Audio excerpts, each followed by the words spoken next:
joining us, House Minority Leader Congressman Hakeem Jeffries. Thank you very much for joining us, sir.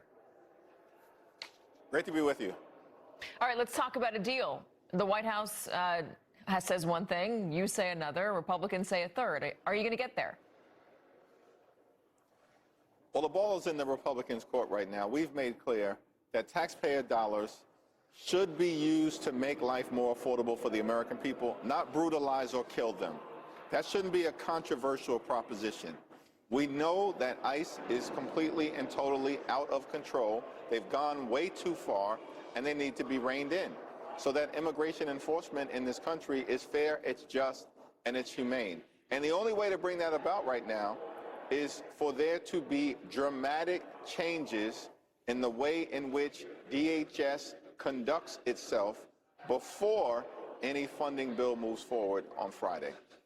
There's talk in the Senate about maybe extending the CR even further if there are good faith negotiations. Some Democrats have said they believe that the White House and Republicans are trying to get there, and they'd be willing to extend a CR. Do you believe the Republicans and the White House are negotiating in good faith, and would you agree to extending the CR?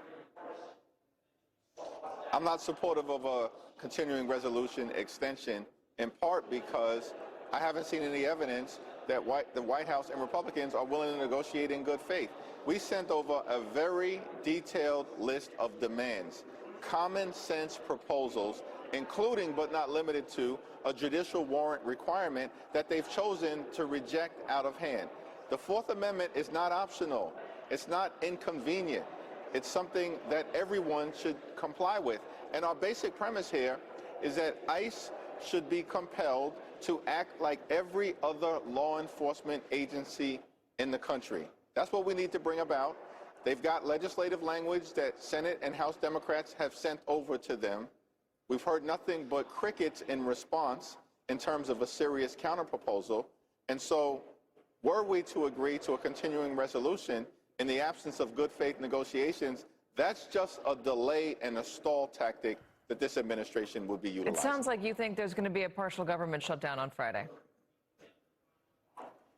Well, we can either have dramatic reform of DHS, ICE, CBP, and the way in which immigration enforcement is undertaken here in the country. Listen, these people, Katy, they promised that immigration enforcement was going to target violent felons who are here illegally. That's not what's taken place.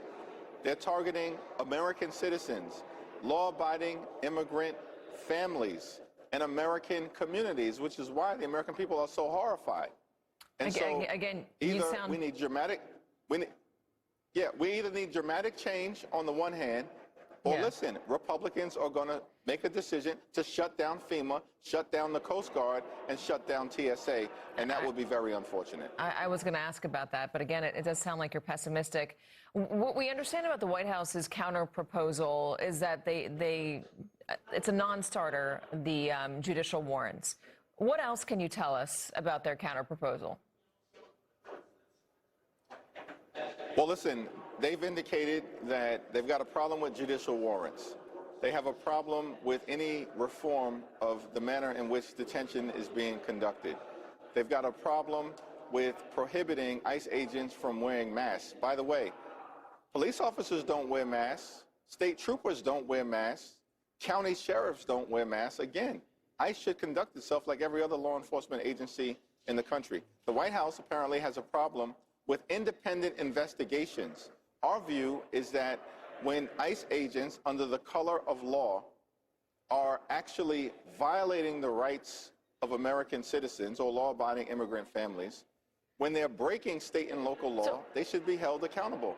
So state and local officials should have the ability to investigate or prosecute violations of their law. These are all areas where the White House has indicated they're not willing to go down that road, which basically means they want to shut down DHS. Well, that to me sounds like there's no compromise. There's no middle ground. You've asked for a slew of things, and the White House is denying all of those things.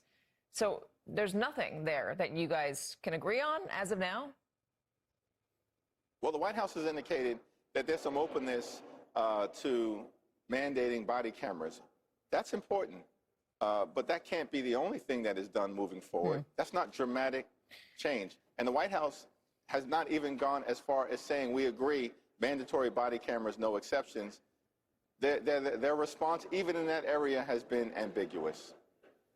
I'm curious if I can ask you more broadly about immigration while I have you, because we're obviously in an election season. Immigration is a very hot topic right now. It's one that Republicans have used to try to paint Democrats as weak on the border and weak on immigration. And they say that Democrats are harboring criminals and putting Americans' lives at risk. I obviously know Democrats would deny all of those counts.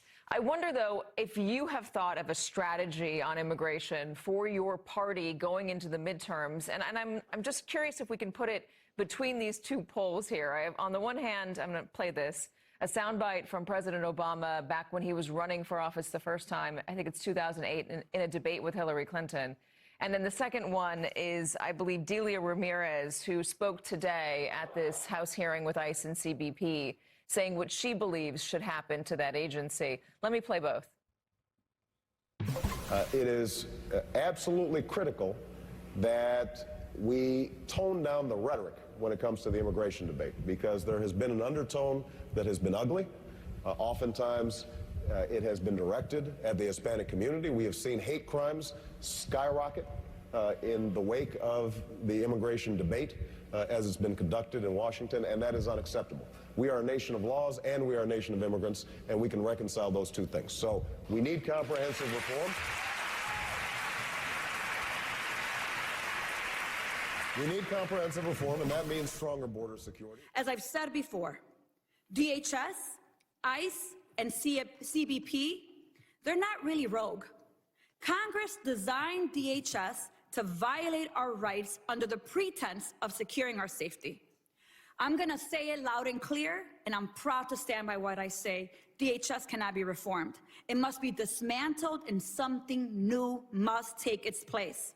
Because if we let DHS persist, it will continue to be a weapon that can be pointed at anyone the government considers the public enemy. So among the things that President Obama proposed back then was that, immigrants had to learn English. He believed that anybody who crossed here illegally had to get to the back of the line. There was a fine that should be paid as well. It's not stuff that you hear generally speaking from Democrats today. So if you're looking at the two polls that we just put in front of you, where do you believe the Democratic Party messaging should be? Well, first, we believe that the border should be safe, it should be strong, and it should be secure. We certainly believe that our immigration system is broken and it needs to be fixed, but it should be fixed in a comprehensive way and in a bipartisan way. At the same period of time, we are a nation of immigrants and, of course, a nation of laws as well, as President Obama indicated, and we can reconcile the challenges there.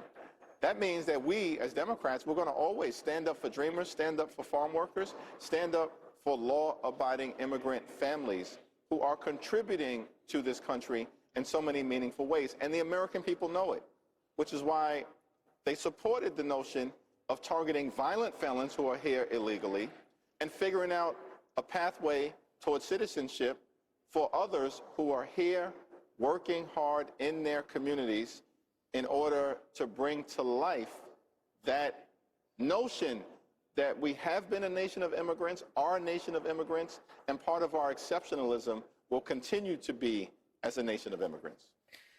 Leader Jeffries, I know I've run out of time with you, but I appreciate you joining us. And if you ever want to have a longer conversation about immigration and where the party should stand on it, I'd love to have you back, sir. Thank you so much for coming on today. Thank you so much.